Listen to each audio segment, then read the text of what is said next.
Hey everyone, welcome to this episode of Learn to Play Piano with Charlie, where we're going to be talking about probably one of the most important ways or skills or whatever to practice that there is. Maybe not the most important, but it's up there among some of the most important things to do and ways to practice, I think. But before we start, you know what to do. Smash the like button. The algorithm loves it when you just go poof, and then smash the like button and it turns blue. Hit the notification bell, subscribe, comment. Let me know below. Have you practiced in this way, or do you think you might start? And let me know of other tips and tricks of practicing that you might have that work for you. Now I'm going to preface this by saying that everyone is a little different, right? So some things work better for some people, other things work better for other people. But I'm going to tell you something that I think is a very effective way for me to get over tough spots when I'm in music. It's not 100%, but it seems to help. And let me just call it, I'm just going to call it slow practicing. And Mrs. Atzett was really into slow practicing, and it's a very, very important skill. Mrs. Atzett was my first classical teacher. It's a really important skill.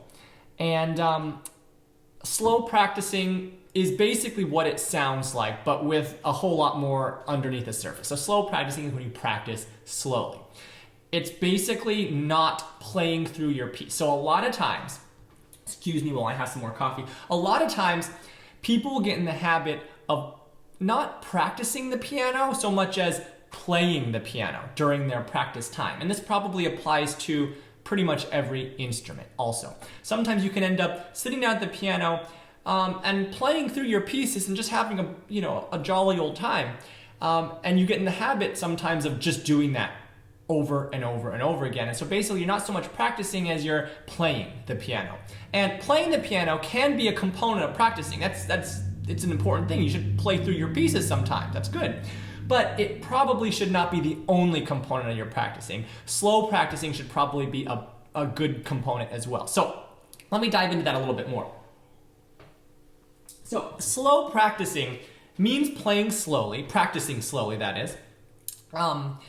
But it also can incorporate a lot of other things. At its simplest form, it can literally mean playing a piece, or practicing a piece slowly. So let's use the Winter Wind Etude as an example. There's that crazy right hand, right? Full speed, it's like.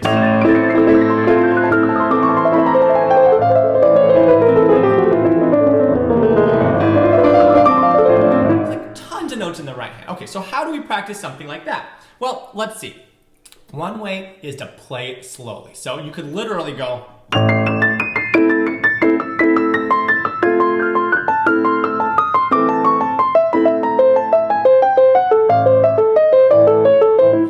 Playing it slowly, much slower than the normal speed of the piece. And while you're doing that, keeping it as even in terms of dynamics and in terms of actual speed of playing the notes as you can. So for example, you don't want.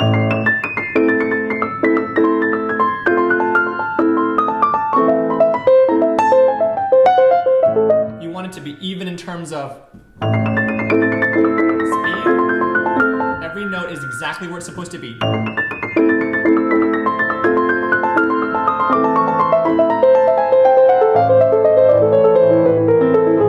And in terms of dynamics. No notes popping out, sticking out, or suddenly becoming quieter.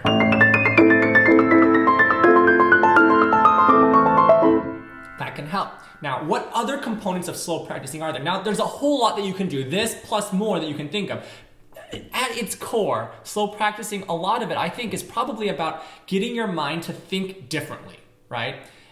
Getting your mind off of autopilot.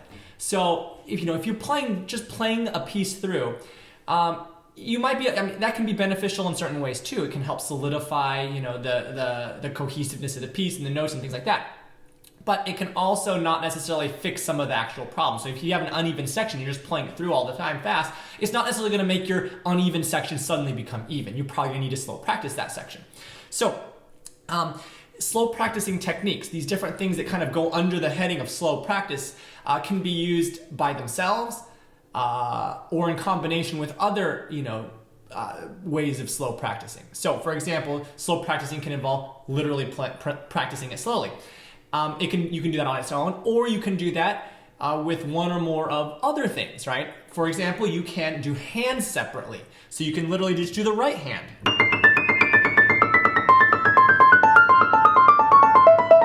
You can do it without pedal.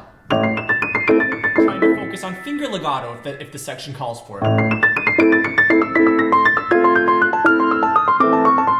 You can do, and these are some of the ones that I go to a lot, odd rhythms, ODD, odd rhythms. So basically long, short, or short, long, and probably want to do both of them. So long, short would be taking something like this and making them long, short.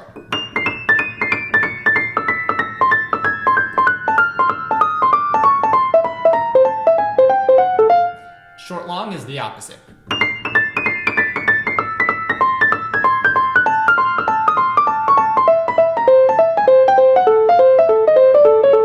So short, long is oftentimes harder than long, short. Oftentimes you'll like fall back into long, short, doing short, long, but it makes your mind kind of like, you know, have to really think about what it's doing. Another way is staccato.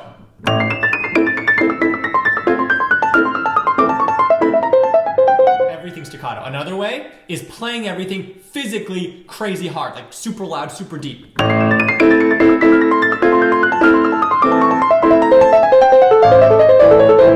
Digging into each of the keys. There's many ways you can do it. But again, I think a lot of the core of it comes down to how do you make the piece of music, how do you start thinking differently about it? How do you make your mind start thinking differently and not just go on autopilot, right? And so these are some really important ways to stop and practice. Another way of doing it is like, and this can be really annoying, if there's a section that's really difficult, you could give yourself like a game of playing 3 times perfect in a row, measure by measure, or 5 times perfect, where basically you might do one measure. Is that a measure or is it twice? I don't know where the measure line is. I haven't looked at it for a while. But do one measure and you have to play it 3 times perfectly in a row. Then you have a second measure and you play the first 2 measures now 3 times perfect in a row. And then you have a third measure 3 times perfectly, all 3 measures in a row. And if you screw up, you go back to the first one time, or the first measure 3 times perfect. You have to start from scratch. And you can give yourself, oh, I want to do the whole section that's troublesome like that. And that can be really annoying. But it can also be a way of working at it and kind of breaking it apart. So these are some methods that can really be helpful. Personally, I like the long, short, and short, long ways a lot, but you can mix and match them. You might do like staccato, long, short, or you know, one hand staccato, long, short, or whatever. And it basically makes your brain think differently about what it's playing and kind of takes it off of autopilot.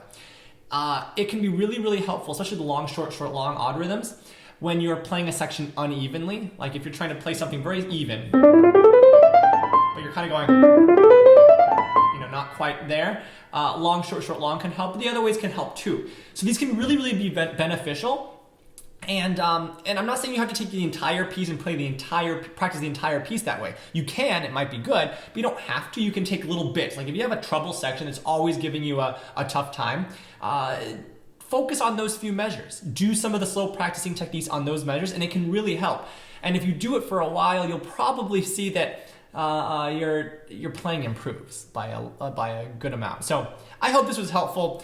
Let me know what you think of slow practicing, and if you have any other techniques that you use that might fall under the heading of slow practice. And let me know in the comments below. And I'll see you guys all later. Bye-bye.